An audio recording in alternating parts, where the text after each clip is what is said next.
Bismillahirrahmanirrahim. Assalamualaikum warahmatullahi wabarakatuh. MUI ngamuk gara-gara kebijakan pemerintah ini. Coba kita bedah kabarnya sebentar ya. Judulnya, ngamuk karena pemerintah izinkan industri miras. MUI .2 Mulut Pancasila, praktiknya liberalisme kapitalisme. Dari Galamedia News 25 Februari 2021.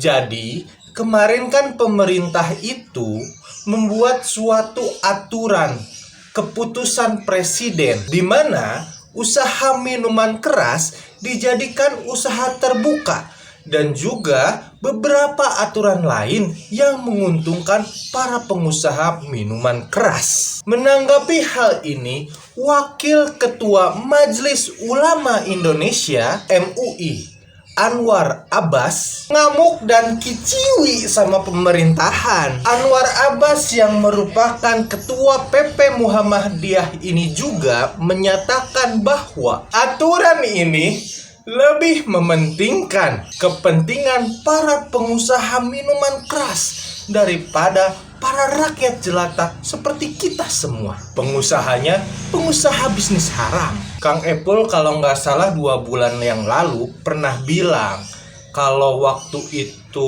FPI diobok-obok oleh pemerintah, diduga kalau ini adalah pesanan. Pesanan siapa? Pesanan para pengusaha-pengusaha Arab. Ya seperti salah satunya pengusaha miras ini. Kalau begini kan jadi cocok ya. Waktu dulu ada kasus pengobok-obokan FPI dan sekarang saat aturan-aturan yang mengatur pengusaha miras ini menjadi lebih menguntungkan untuk mereka semua. Yang pertama, pihak yang mendebatnya, pihak yang melawannya dihabisi. Yang kedua, legalitasnya disahkan. Cocok sekali kan? Beliau melanjutkan, Pak Kiai bilang katanya, pemerintah itu seperti yang hanya menjadikan bangsa Indonesia sebagai lahan mencari keuntungan dan profit semata. Padahal seharusnya yang namanya pembangunan dan juga kebijakan pemerintah ini bertujuan untuk menciptakan kebaikan yang sebanyak-banyaknya, membangun kemaslahatan bagi umat manusia dan menghasilkan kesejahteraan bagi seluruh rakyat Indonesia. Kalau benar nih, Indonesia bikin aturan-aturan berdasarkan apa yang dikatakan Pak Kiai ini, maju dan makmurlah rakyat Indonesia. Gak kayak sekarang, hidup makin susah, cari kerja susah. Iya nggak? Lanjut Pak Kiai, di bagian berita ini selanjutnya, katanya bisnis-bisnis kayak gini sebaiknya udahlah, dilarang aja. Kan bisnis-bisnis ini bisnis yang ngerusak kan? Yang namanya bisnis merusak tidak layak untuk dipertahankan di negara kita. Contoh nih, orang yang mabuk, hasilnya kejahatannya bakal banyak banget. Mulai dari pembunuhan, pemerkosaan, sampai berbagai jenis kriminalitas dan kejahatan lainnya. Semuanya berawal dari senang-senang aja, mabok-mabokan gitu. Terus prostitusi, main cewek, jajan ke lokalisasi 250.000 semalam. Hasilnya rumah tangga hancur, keuangan hancur lebur, masa depan anak sudah pasti akan berantakan. Kalau merujuk kata Pak Kiai, berarti yang namanya hiburan malam, dugem, prostitusi, minuman keras, semuanya harus dilarang. Walaupun ada pendapat gini, katanya sebuah negara yang menggunakan aturan Islam juga sebaiknya menyediakan tempat bagi non-muslim, bagi non-Islam untuk melakukan hiburan-hiburan mereka semacam dugem, judi, prostitusi, ataupun minum-minuman keras. Akan tetapi ada syaratnya.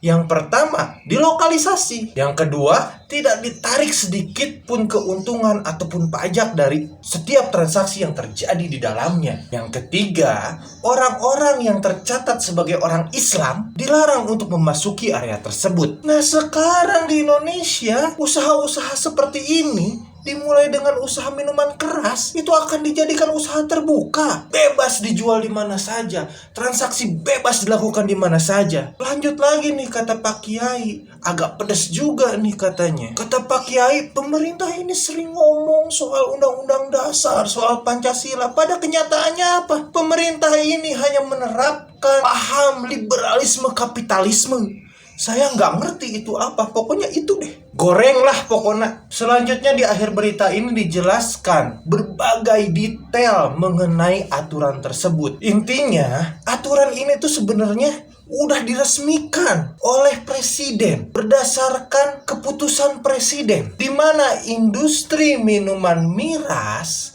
diperbolehkan untuk membuka saham usaha terbuka. Bisa dijual secara eceran dan bebas juga dijual di warung-warung kecil dimanapun di Indonesia. Kalau yang gini-gini terus diterapin, khawatirnya ini cuman pembukaan aja. Nanti ke depannya kita lihat di warung-warung pinggir jalan ada akuarium isinya perempuan. Kayak di Red District di Prancis. Prancis aja yang pahamnya benar-benar bebas banget masih menggunakan sistem lokalisasi. Nah, Indonesia ini hal-hal yang merusak seperti ini ingin bisa dibuka di mana aja. Sehingga saya menganjurkan kepada ormas-ormas Islam, Muhammadiyah, MUI, NU, atau FPI baru maksudnya yang persaudaraan, tolong ajukan protes, layangkan nota-nota protes. Ini nggak bisa dibiarin gitu aja. Legalisasi aturan minuman keras ini akan membuka legalisasi aturan-aturan lain yang sifatnya adalah kunci dari gerbang neraka. Mau Indonesia menjadi negara yang isinya semua kunci gerbang neraka? Dimana kalau kita jadi warga Indonesia kita gampang aja dijeblosin ke neraka? Mau gitu? Udahlah, saya pusing. Pokoknya gitu kepada orang-orang yang mewakili kami, warga muslim dan rakyat jelata. Ormas-ormas Islam, tolong bantu kami. Selamatkan negara ini. Mohon maaf bila saya ada salah-salah kata, sedikit menggebu-gebu dan juga emosi. Karena kesalahan tempatnya ada di saya dan kesempurnaan hanya milik Allah Subhanahu wa taala. Wallahu a'lam bissawab. Wassalamualaikum warahmatullahi wabarakatuh. Sahabat semua, baru-baru ini saya diberitahu sebuah kabar dari salah satu yayasan yang berdomisili di Kota Bandung. Yayasan tersebut bernama Yayasan Sahal Al-Quran atau lebih dikenal dengan nama Sahal. Yayasan yang sudah berdiri lebih dari 10 tahun ini bergerak di bidang dakwah Al-Quran nasional dan aktif menyelenggarakan berbagai kegiatan dakwah. Yayasan ini diketahui secara rutin menyelenggarakan pelatihan pengajar Al-Quran, pemberdayaan guru-guru Al-Quran, malam bina iman dan takwa bulanan, camp menghafal Quran, rumah tahfiz dan lain sebagainya.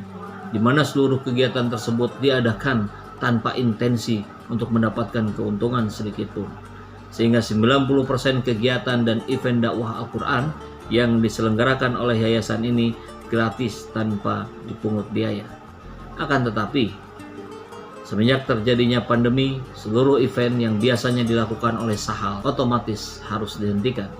Hal ini berdampak pada menghilangnya kepercayaan para donatur yang sebelumnya selalu rutin menitipkan sebagian hartanya untuk keberlangsungan kegiatan dakwah Al-Quran yang dilaksanakan oleh Yayasan Sahal ini. Ini tentu menyebabkan dengan penuh keterpaksaan Sahal mengeluarkan sebagian santrinya, menjadikan rumah tahfidz yang sebelumnya gratis menjadi berbayar dan memotong biaya anggaran pemberdayaan puluhan guru Al-Quran yang sangat bergantung pada Sahal. Oleh karena itu, Sahal saat ini membutuhkan bantuan kita semua agar kegiatan dakwah yang sudah dirintis selama lebih dari 10 tahun ini tidak berhenti begitu saja. Dengan membantu Sahal secara otomatis, kita juga telah membantu puluhan guru pengajar Al-Quran dan santri Al-Quran agar dapat menjalankan kehidupan sehari-harinya dengan lebih baik.